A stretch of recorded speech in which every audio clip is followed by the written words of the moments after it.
What's going on, guys? Welcome back to the channel. Now, I know I haven't made a video in a while. It's been a couple weeks, maybe a little bit more than a couple weeks. The last video I released was basically working on the 300ZX, which I do have a video coming out very soon. I'm in the editing process of it. It's taken me a little while to edit it.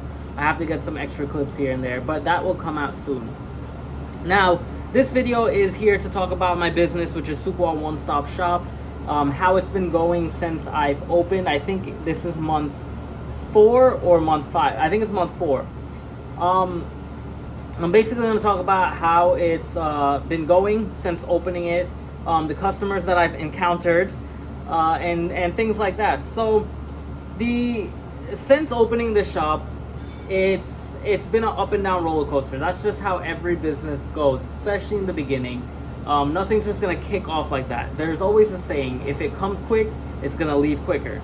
So things like this take some time to get to where they need to be. Now, it is obviously a stepping stone. Some months are really, really good. Some months are really not so good. Some weeks are great. Some weeks are just That's just how it is.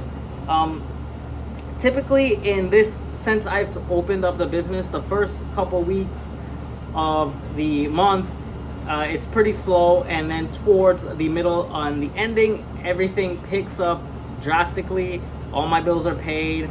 I get paid a little bit extra something. You know how it goes. So it works like that.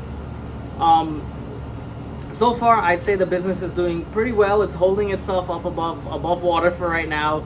I know it's gonna get better. A lot of people are starting to find out who I am. A lot of people are, coming over this way, and they're starting to use my services, and they really like the customer service that I provide.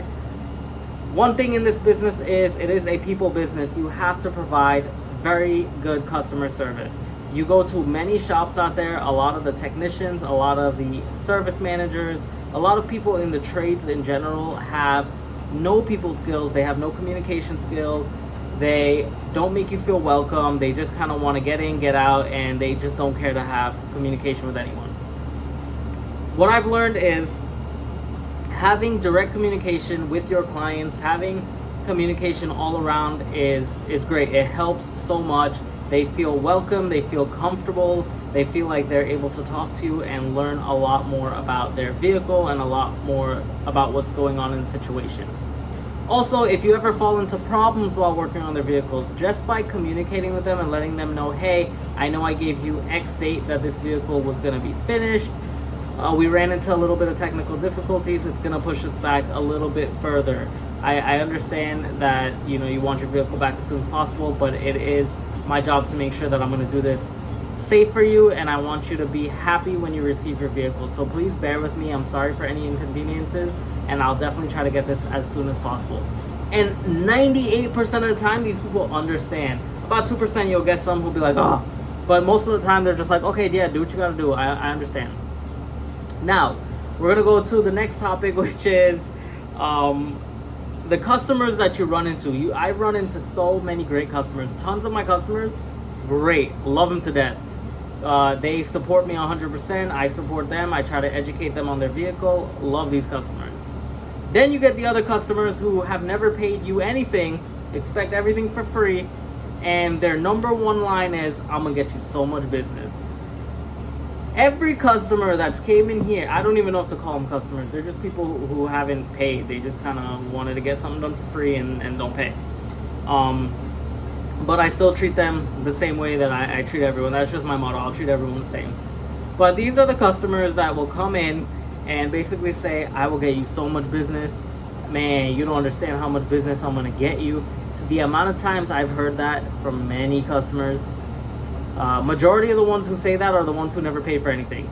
So, up to now, I have not seen one referral from any of those customers who claim to have get me so much business, which, no, I don't see anything from them. I don't see anyone coming from them. Usually it's just like a dead end for me, and they just get a free service or something.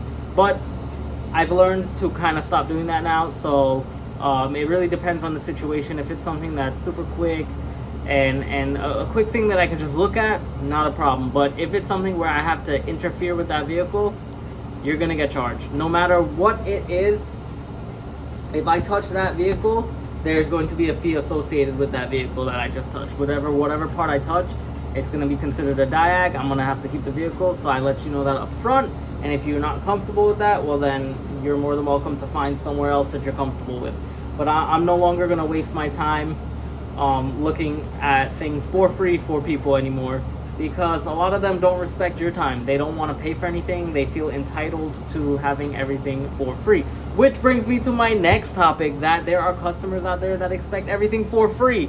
They expect that they should come into your shop and not pay diag for anything. They think that AutoZone, O'Reilly's, Advanced Auto diagnosed it for them. Why should they have to pay you a diag? They do not understand the concept, which it is your job to let them understand the concept that, hey, just because this company out there has put a scanner on it and it told you what the check engine light means, that doesn't mean that's the problem. The sensor could be good. It could be a wiring issue. It could be a fuse that's blown. It could be something simple, something difficult. It could be anything. It doesn't just because it says a cam sensor is bad doesn't mean it's the cam sensor. They didn't do any diagnostics to it to see, is it reading? Is it a cut wire? Is it a loose wire? Is it even connected? They're just going to tell you what the scanner's saying. But a lot of customers don't understand that. Again, that's where it comes, that's where it's in your job to explain it to them, like, hey, we need to do the diag. You have customers who really think that everything that you're doing mechanically should be free. They just don't want to pay.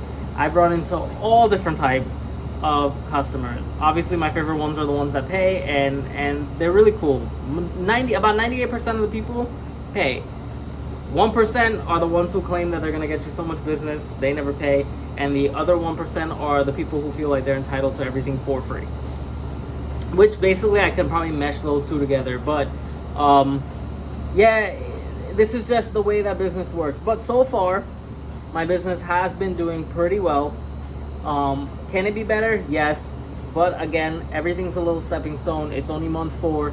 Can't give up. You got to keep pushing. And I know for a fact it'll definitely get better. You always got to advertise also. Make sure you get your Google ratings in, because that is also important. So every customer that comes here that I work with, I make sure that they write me a review.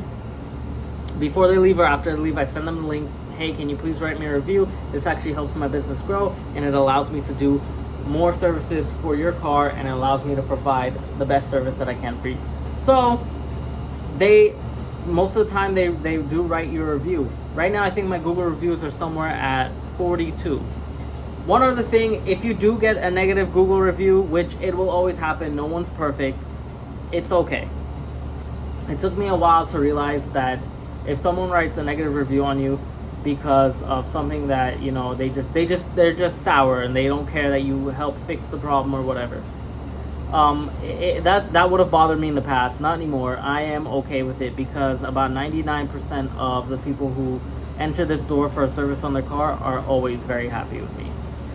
And if you have a service too, I'm sure 99% of the people who walk in the door are happy with you. Unless you are mean, well then 99% of them are going to leave you a negative review. But that's besides the point in a different video. So I really don't know what the purpose of this video was for. Again, lost track. I think I'm going to go work on my 300Z, but I thought I'd just touch bases with y'all and make this video. Hopefully this helps someone. I'll see y'all for the next one. Peace.